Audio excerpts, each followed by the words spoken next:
Everyone was really excited as my daughter Marissa's wedding rehearsal dinner got going. I felt proud watching her and her fiancé Kevin surrounded by our family and friends, getting lots of good wishes. But then something unexpected happened. Marissa spoke up, asking for everyone's attention. The room went quiet. My husband Ron and I looked at each other, confused. Marissa raised her glass. "I want to talk about something important," she said, looking right at me.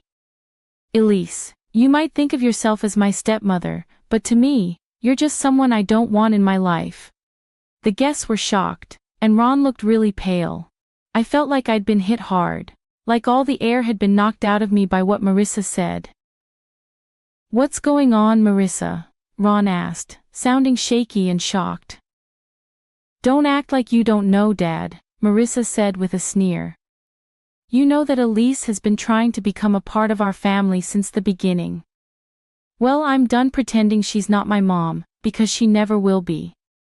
Her words felt like a sharp knife stabbing into me. I looked at Marissa, hoping to see the loving girl I once knew, but all I saw was hatred. "Marissa, please, let's not do this now," I begged, my voice shaking with emotion. "Why not?" she snapped back. "This is my day, and I'll say whatever I want." Ron clenched his fists, trying to stay calm. "That's enough," he said firmly. "We're leaving." Marissa just smirked and turned away, leaving me to face the stares and whispers from the guests as we walked out. I could feel their judgmental eyes on me, wondering what I'd done to make my own stepdaughter hate me so much. Tears streamed down my face, and I realized everything had changed. In the car, Ron held the steering wheel so tight his knuckles turned white, his face filled with anger and sadness. "I don't understand what's wrong with her, Elise," he said, his voice strained, "but I won't let her hurt you like this." I just nodded, feeling overwhelmed as we drove away from what should have been a happy night, now ruined. I wondered what had happened to the sweet girl Marissa used to be, and what this meant for our family. It's hard to say when Marissa started hating me. Maybe it was when I married her dad and became her stepmom, or maybe it started even earlier, influenced by her mom Clara. "Don't worry, honey," Clara had told Marissa, running her fingers through her hair. "No one can take your real mom's place." Even then Clara's words made me feel uneasy, but I tried to ignore it. I wanted to build a good relationship with Marissa, my new stepdaughter. "I'm not here to take anyone's place," I told Marissa gently. "I just want us to be friends." She nodded, but her eyes showed no warmth or love. It felt like there was a barrier between us. Fueled by her mom's hurtful words at first, Marissa was polite but distant. But as time went on, her true feelings came out. "Why are you always trying to get involved in my life?" she snapped one evening when I asked about her weekend plans. Ron gave Marissa a disapproving look. "Marissa, don't talk to your mom like that," he said. "She's not my mom," Marissa yelled, her face full of anger. "And I'm tired of her pretending she is." Then she stormed off, leaving me hurt by her harsh words. Ron could only shake his head, looking disappointed and resigned. After that, Marissa's dislike for me was obvious. She'd roll her eyes when I came into a room and make mean comments quietly. If I offered help, she'd reject it rudely, like she couldn't stand being around me. "You're not fooling anyone with your fake kindness," she sneered one day when I asked if she wanted a ride to her friend's house. "Marissa, stop it," Ron said, getting frustrated, but she didn't listen.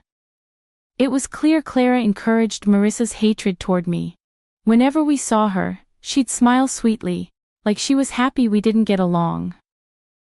"I don't know what you've done to make my daughter hate you," she'd say with a fake smile, her eyes filled with mean intentions. "But I guess you'll have to deal with the consequences."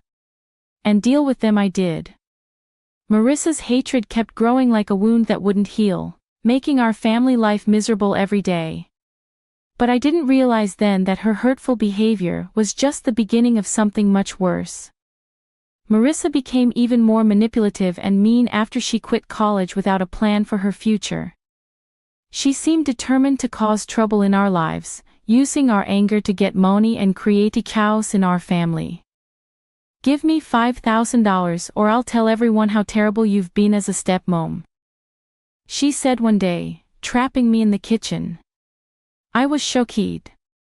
"Marissa, why are you saying this? I've tried my best to be good to you." "Forget it," she snapped. "Just give me the money and I'll leave you alone." I felt desperate as I realized how low she was willing to go. "I don't have that much money right now."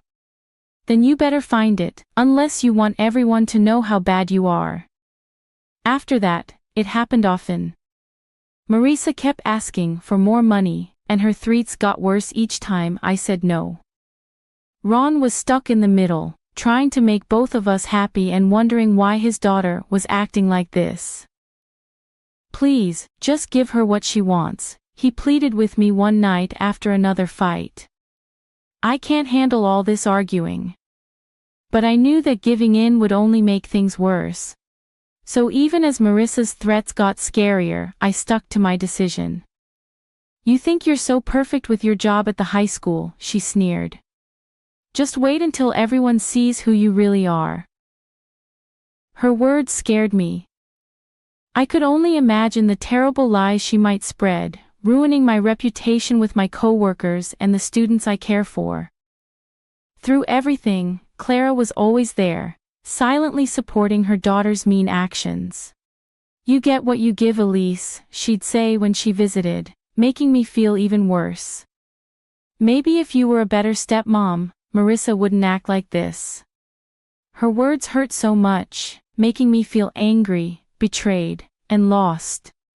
But in the middle of all this chaos, I started to feel determined. I couldn't just sit back and let Marissa and Clara keep hurting us. If Marissa wanted a fight, she'd get one. It was time to stand up for myself and my family. I needed to show everyone the truth about Marissa's cruelty, even if it meant doing things I never thought I could do. From then on, I promised myself I'd do whatever it took to keep my family safe, even if it meant doing things I never thought I'd have to do. As Marissa's wedding day got closer, she kept asking for more and treating me worse. It felt like she enjoyed making me suffer, testing how much I could take before I broke down. "I need $3,000 more for my dress alterations," she said one evening, not even saying hello as she came into the living room. Ron looked at me, begging me to give in, but I couldn't take it anymore. "No, Marissa, I've had enough," I said, feeling furious. "You ungrateful child. Your dad and I have done everything for you, and this is how you treat us." Marissa laughed, making me even angrier. "You're not fooling anyone, you're just a sad, insecure woman trying to buy your way into our family," she said. Her words hurt, but before I could say anything, she said one more thing. "You think the school wants someone like you?" Marissa said, her voice dripping with malice. "Just wait until they find out about your drinking problem." I felt sick to my stomach. Marissa was planning to ruin my career and reputation with lies. "Marissa, stop it!" Ron yelled, furious, but she just smirked, enjoying the mess she made. In that moment, something changed in me. I felt determined to stay strong against all the hurt and anger. "I'm done being a victim," I said, my voice firm and steady. "Leave and don't come back until you can act like a decent person." Marissa looked surprised by my defiance at first. But then she smirked and leaned in close. "You'll regret this," she whispered, her breath hot on my face. With those words, she stormed out, leaving a tense silence behind her. Ron looked at me, seeming lost. "I'm sorry, Elise. I don't know what's wrong with her," he said, rubbing his temples. But I knew this wasn't sudden. It was years of Clara's influence. As I thought about Marissa's threats, I felt determined. She thought she could ruin my life with lies, but she was wrong. If she wanted to fight, she'd get one, and I wouldn't play by her rules. Marissa's threats kept replaying in my head, making me more determined to expose her true self before it was too late. I knew I couldn't rely on Ron for help. His love for his daughter made him blind to her cruelty, so I had to handle this on my own. That's when Derek came into the picture. He used to be Marissa's boyfriend before she changed. We ran into each other at the grocery store and we started talking. Soon, everything started to make sense. "She's not who you think she is," Derek told me, looking regretful. "She lied to me about you and Ron." I felt really scared when he told me about all the bad things Marissa did. Marissa made up stories about me, saying I was trying to control their family and that Ron was mean to them. He believed her because she seemed so sure and angry, but he only realized she was lying after we broke up. As he talked, I started to see how sneaky Marissa really was. She made up lots of lies to make everyone think badly of me. Her mom, Clara, was the one behind it all, like she was controlling everything. Behind the scenes, Derek told me that Marissa's mom has been poisoning Marissa's thoughts about you from the very beginning. I realized, feeling sick to my stomach, she's been putting all these twisted ideas in her head like you were trying to replace her mom. Everything suddenly made sense. I had been the target of their mean plan all along, made out to be the bad person in their story. But Derek didn't stop there. He said Marissa's getting married for the wrong reasons, not because she loves Kevin, but because she wants his money and status. "Marissa doesn't really care about Kevin," Derek said with a laugh. "She's just using him to get what she wants. When she's got what she needs, she'll leave him and find someone else." His words shook me to my core. I had always had a feeling that Marissa didn't truly care, but hearing it so plainly was hard to take. After Derek left, my head was spinning with everything he said. I've been letting Marissa and her mom control everything for too long, but now armed with the truth, I knew I had to do something. It was time to stand up to them, to show everyone what was really going on. No more pretending to be the victim, no more being scared of their lies. I was ready to fight back. On the day of Marissa's wedding, the air was tense as I watched her get ready. But I was determined. This was the day I would reveal the truth. "You look so pretty, my dear," Clara said sweetly, fixing Marissa's veil with a smile. "Just like a princess on her big day." Marissa glowed with happiness, soaking up her mother's praise like a flower soaking up sunlight. But it made me feel uneasy. "Yes, it's like a fairy tale," I remarked, unable to hold back, "with a handsome prince and a mean stepmother." Clara's eyes narrowed, but Marissa just laughed, not seeming to understand or care about what I meant. "Speaking of mean stepmothers," she said calmly, "I'm surprised you came at all after how you've been treating me. I thought you might skip the whole thing." I let out a bitter laugh. Oh, believe me, I thought about it. But I couldn't miss this moment. Before Marissa could say anything, Ron poked his head into the room with a forced smile. "Everything okay here?" he asked. "Just fine, Dad," Marissa replied sweetly. "Alice and I were just chatting." Her tongue dripped with sarcasm, but Ron ignored it. "Well, it's almost time. You ready?" Marissa nodded eagerly, ready to make her entrance. As the music started and the doors opened, I took a deep breath, getting ready for what I had to do. The ceremony went by quickly, with vows that felt empty and fake. But when it came time for Kevin and Marissa to kiss, I knew I had to speak up. "Wait," I shouted, my voice echoing in the quiet chapel. "This wedding can't happen." Everyone gasped and looked at me. Marissa's face turned red with anger, her fists clenched. "What's going on?" she spat, furious. I took a deep breath and stared at Marissa firmly. "Marissa, What this means is that I can't stay quiet anymore while you keep lying and manipulating everyone around you." Clara looked pale, realizing what was happening. But I continued before she could interrupt. I showed them all the proof Derek had given me. Texts, emails, recordings that showed Marissa's lies for years. "You've been spreading lies and turning people against me, pretending to be the innocent one," I said firmly. "But not anymore, it's time for the truth." I showed everyone the evidence, explaining how Marissa had been deceitful and selfish. The chapel fell silent, Marissa's calm facade cracked, and she looked furious and shocked. You're lying," she yelled, reaching out towards me. "How dare you ruin my special day?" But it was too late. The truth was out for everyone to see as Kevin's family reacted with shock and dismay. It was clear that Marissa's deceit was unraveling before everyone's eyes.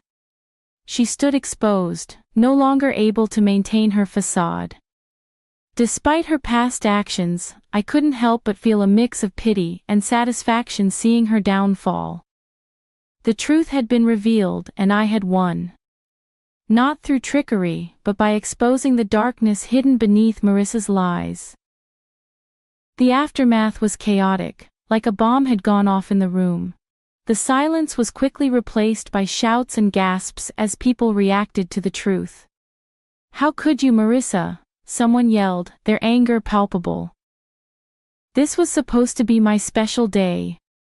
"Your special day was built on lies," I retorted firmly. "You can't deceive people forever."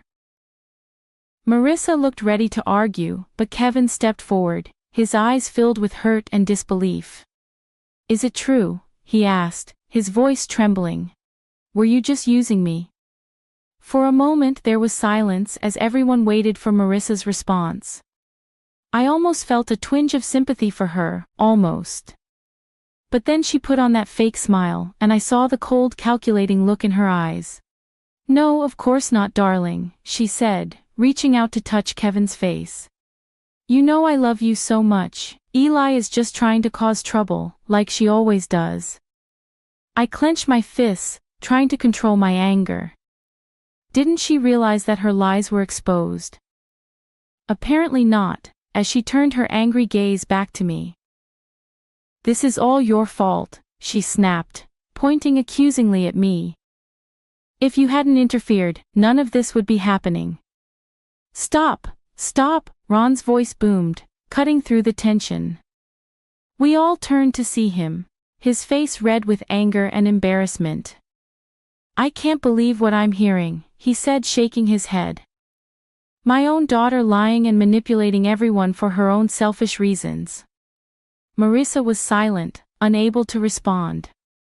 For once, she seemed speechless in the face of her father's disappointment. "I don't even recognize you anymore," Ron said, his voice heavy with sadness. "The girl I raised, the one who was kind and loving, she's gone, isn't she?" A heavy silence filled the room as we all absorbed the weight of Ron's words. It wasn't just Marissa who felt the impact, but Clara too. They exchanged a tense look, a silent struggle passing between them. Finally Clara broke the silence. "Well," she demanded, her eyes fixed on her daughter. "Aren't you going to speak up, defend yourself?" But Marissa stayed silent. Defeated. She looked smaller than ever. A mere shadow of the manipulative person she had become. Clara snorted in disgust, then stormed out, leaving a shocked silence behind her.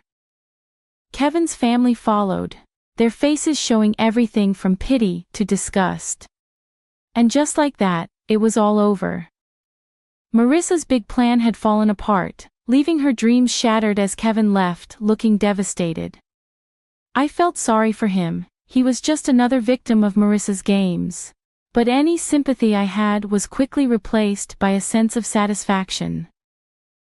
The truth was out, and Marissa had brought it all on herself. There would be no more lies or manipulation, only the consequences of her actions. In the days after the failed wedding, Chaos erupted as news of Marissa's lies spread rapidly. She found herself shunned by the very community she had once hoped to impress. I'll never forget the sight of her at her mother's door, begging for help after her plans fell apart. "Please, Mom," she cried, tears in her eyes. "I need your help. I have nowhere else to go." But Clara looked at her with a mix of disgust and pity. "Help you?" she scoffed. "After what you've done? After embarrassing our family?" Marissa flinched as if she had been slapped. But you're my mom. You're supposed to support me no matter what." "Support you?" Clara shook her head sadly. "You don't understand, do you? There's no support left. You've pushed away everyone who cared about you with your selfishness and lies." Her words hit Marissa hard, like a punch to the gut. I could see the realization dawning on her face, the weight of her loneliness settling in. You don't mean that?" Marissa whispered, her hand shaking as she reached out. But Clara stepped away, her face now cold and distant. "I don't recognize you anymore," she said firmly. "The daughter I knew wouldn't have done what you did. You made your choices, Marissa. Now you have to face the consequences." With those final words, Clara turned and walked back inside, leaving Marissa alone on the doorstep, utterly broken. In the weeks that followed, I saw Marissa's once proud demeanor crumble under the weight of her own actions. The places she used to frequent, fancy bars and high-end stores, now treated her with scorn. Whispers followed her wherever she went, even her friends deserted her, not wanting to be linked with her disgrace. Through it all, Ron and I stayed strong, our bond growing stronger as Marissa's world fell apart. "I'm sorry it had to end like this," Ron said quietly one evening as we watched Marissa walk by, looking defeated. "But you were right. She did this to herself." I didn't say anything, just squeezed his hand gently. Words felt insufficient in the face of such a painful situation. As things settled down and our community began to recover from Marissa's lies, Ron and I received an outpouring of support and gratitude. The families we had helped, the students I had taught. They all came together to thank us for standing up against the manipulation and lies that had threatened to tear us apart. In those moments of connection, witnessing human kindness and resilience, I found a newfound peace and purpose that I had been missing during Marissa's tumultuous reign. She tried to tear me down, but it was her own selfishness that led to her downfall, revealing the emptiness beneath her facade. Ron and I would move forward stronger from the experience. If our story could encourage others to stand against manipulation and embrace honesty, then perhaps something positive could come from Marissa's downfall.